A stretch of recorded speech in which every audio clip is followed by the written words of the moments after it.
Oke, seperti kita sampaikan tadi, pertama yang kita bicarakan di sini adalah yang uncorrelated t-test atau independent t-test. Ya, di sini data diambil secara acak dari bisa saja subjek yang sama tapi berdistribusi normal dan situasinya beda, atau betul-betul dua kelompok yang berbeda, dua populasi yang berbeda. Nah, disebut juga sampel mandiri, di mana antar grup itu tidak ada hubungan, tidak ada sangkut paut, ya, dan tidak ada pasangannya. From two different populations or from two randomly samples from the same population at different times. Yang disebut different times itu tapi antar bukan pre-post, ya, bukan uji coba sebelum dan sesudah, tidak, tapi diberi variabel pengaruh yang berbeda, gitu, namanya ya, antara waktu yang berbeda. Nah,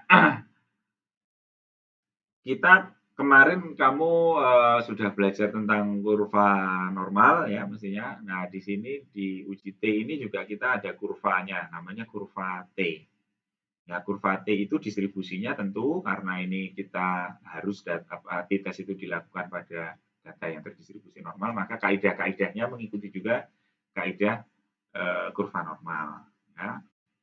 Nah, kurva T ini nanti penggunaannya itu tergantung dari degree of freedom atau derajat bebas. Kalau kemarin waktu kurva normal itu yang dipakai adalah tabel Z, ya, nilai Z. Kalau T ini yang kita pakai adalah tabel T. Nah, tadi derajat bebas itu kita mau membaca tabel T itu kita harus mengetahui derajat bebas atau degree of freedom dari data yang kita teliti.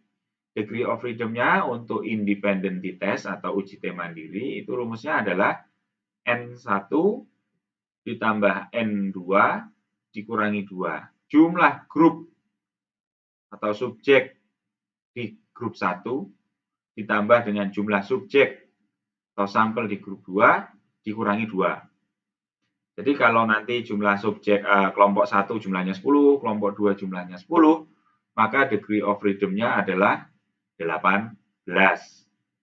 Ya, 10 tambah 10. Tapi kan kalau independent test bisa juga jumlah kelompok 1 dan jumlah kelompok 2 beda. Mungkin kelompok satunya ada 15, kelompok 2-nya ada 20, jadi 35 dikurangi 2, jadi degree of freedom-nya 33, nah seperti itu ya. Nah, degree of freedom itu tadi, ini kalau kita tabel T, itu ada di kolom sebelah kiri ini tadi ya. Kalau degree of freedom-nya sudah kita ketahui, maka kita akan mengetahui nilai T-nya dengan persilangan dari yang kolom-kolom sebelah kanan ini. Ya, nah, di sini apa kolom-kolomnya ada P 0,05, ada 0,025, dan 0,01, dan 0,005. Ini adalah tingkat kepercayaan yang kita pakai pada penelitian kita.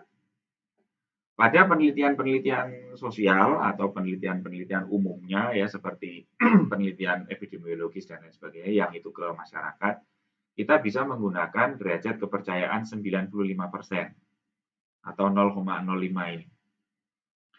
Ya rata-rata juga penelitian-penelitian kadang-kadang yang laboratoris pun ada juga yang menggunakan 95%.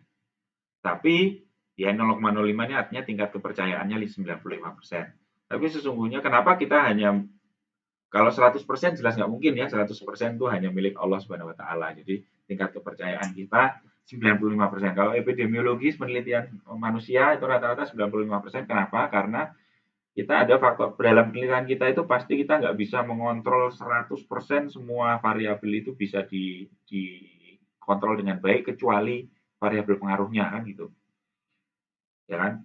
Kalau kita mau mengetahui seumpamanya apakah rokok itu mempengaruhi menyebabkan kanker paru-paru semuanya gitu. Nah, kita kan tidak bisa membuat satu keyakinan yang tinggi sampai 100% soalnya dalam penelitian kita bahwa rokok itu pasti mengaruhi paru-paru. Kenapa? Karena kanker paru-paru itu ya tidak mungkin hanya terjadi karena rokok. Kita nggak bisa mengendalikan orang itu setiap hari makannya apa. Kita nggak bisa mengendalikan nafasnya dia, kualitas udaranya itu bisa disamakan semua sampel. Itu kan nggak bisa. Ya. Nah, berbeda halnya dengan kalau penelitian itu penelitian laboratoris.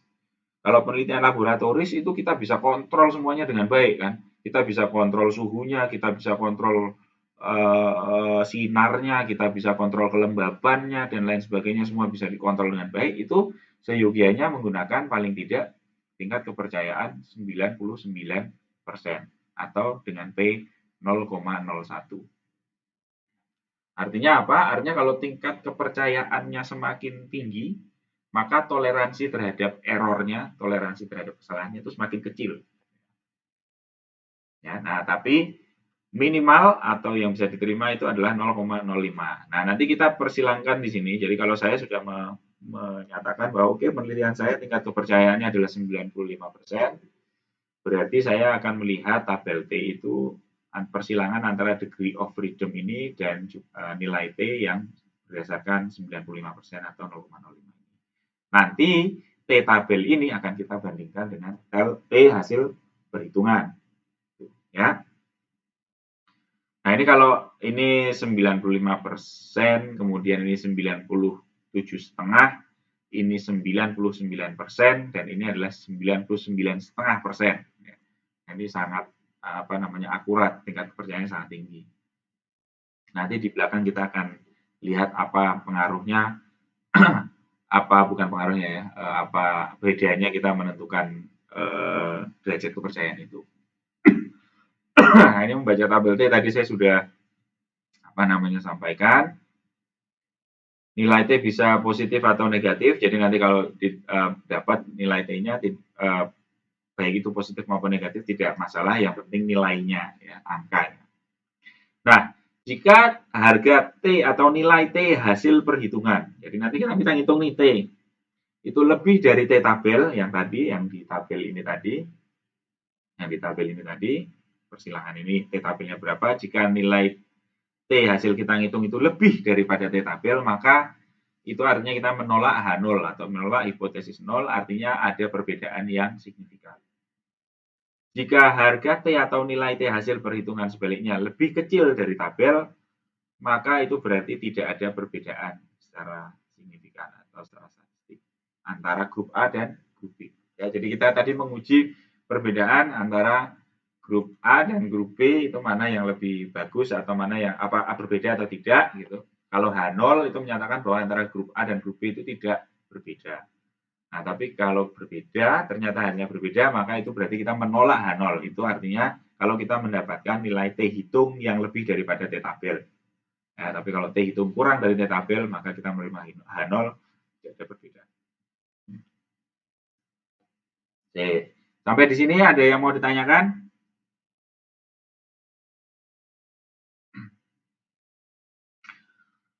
Oke, kalau tidak ada, kita lanjut. Sekarang rumus T, ya kan kita tadi udah ngomong tadi tabel kita sudah tahu gimana cara bacanya. Nah, kan tadi kita harus membandingkan antara T hitung dan T tabel untuk mengetahui apakah dua grup itu berbeda atau tidak. Nah, itu caranya adalah dengan rumus. Nah, ini adalah rumus untuk mendapatkan nilai T dengan perhitungan.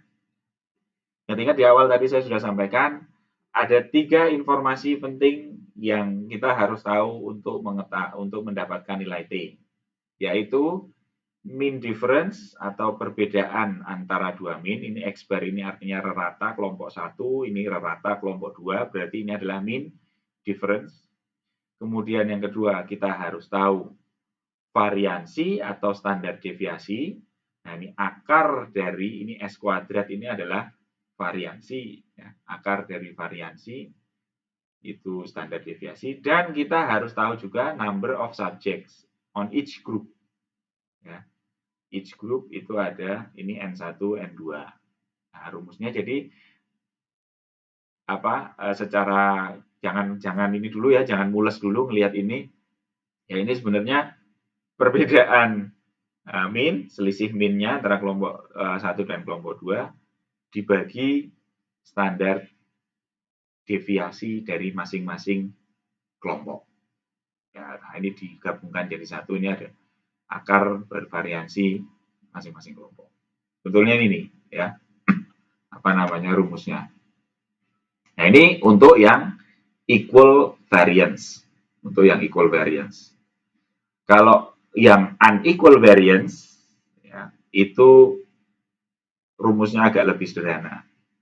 Ya, terkait dengan standar deviasinya. Akar S grup 1, 2 dibagi N 1, N plus 2.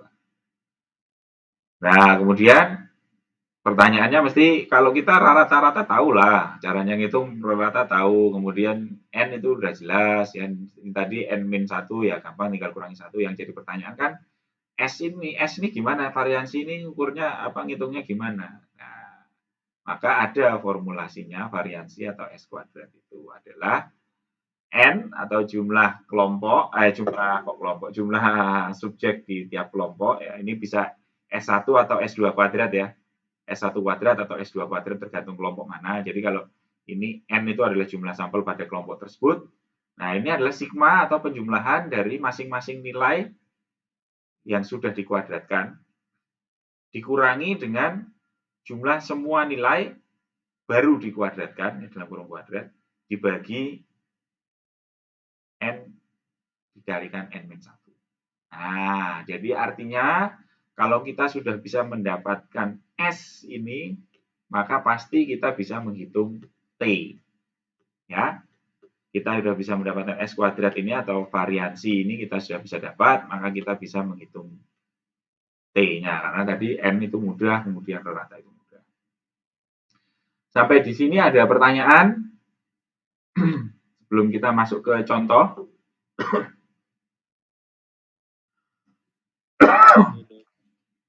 Oke, sekarang kita masuk ke contoh. Nah, ini ada kekuatan geser perlekatan restorasi resin komposit pada dentin dengan dua jenis bahan bonding generasi ke-6. Bahan bondingnya ada namanya Senotri, ada namanya bahan bonding Futurabond.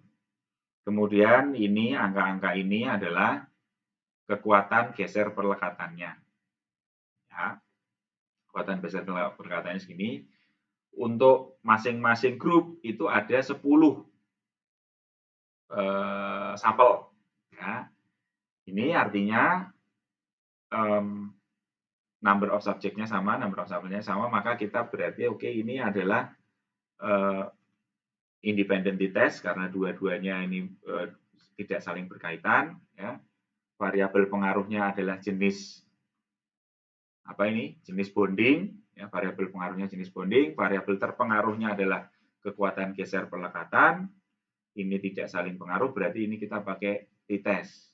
Ya, kita anggap saja distribusinya normal ya. Kita tidak melakukan uji, harusnya diuji dulu distribusinya normal atau tidak, tapi ini sudah kita anggap normal sehingga kita pakai t-test. Oh, karena jumlah subjeknya sama, berarti kita pakai equal variance t-test. Ya.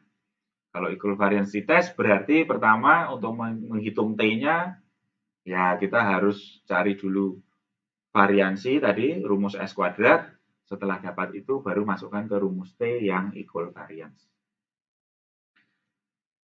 Pusing, ya kan? Wah, gimana caranya? Nah, oleh karena itu Anda harus membuat, kalau mau menyelesaikan itu membuat tabel ini. Tabel seperti ini. Kita ada subjek nomor 1 sampai nomor 10. Kemudian ini nanti diisi angkanya, nilainya tadi. Yang di sini Senotri, yang di sini adalah Futurabond.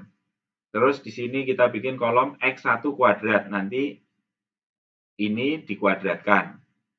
Ya. Ini dikuadratkan. Yang X2 kuadrat juga X2 dikuadratkan. Ini sudah saya buatkan ya buat kalian. Nah, setelah itu maka kita akan sigma X kan tadi rumusnya kita menjumlahkan ya toh.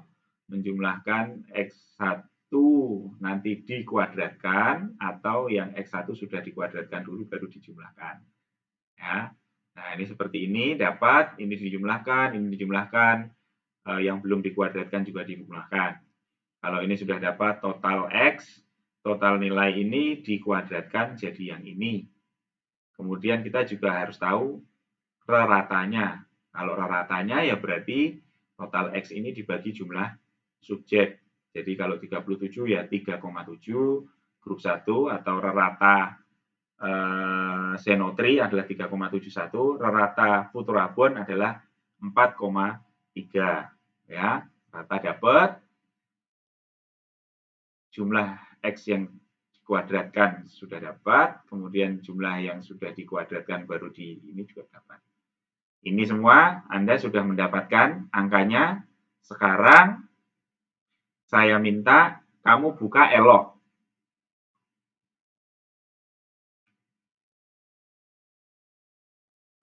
Kamu buka elok, terus masuk ke ke course kita, ke biostatistika PSHG, terus cari materi uji perbandingan 2 min, terus nanti di situ kamu kerjakan kuisnya.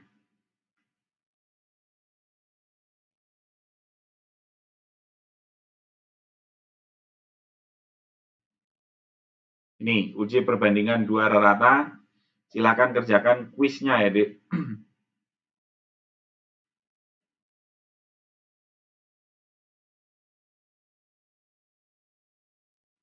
Nih, saya tampilkan lagi.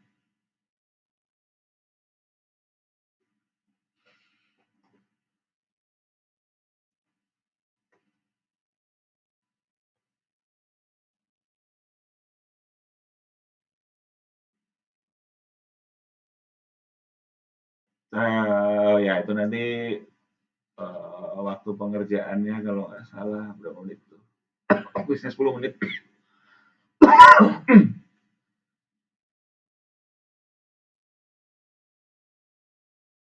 Sudah bisa akses elok dan kuisnya belum, Dek? Sudah, Dok.